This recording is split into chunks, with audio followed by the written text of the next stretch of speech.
Tatăl nostru care ești în ceruri, fie ca Tu să-i ajuți pe cei care astăzi ating imaginea și scriu Amin, ca toți să scape de stres și durere și să obțină viața fericită pe care le-o dăruiești.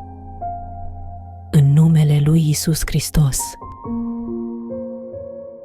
Am dorit să împărtășim aici un pasaj din cuvintele lui Dumnezeu cu tine,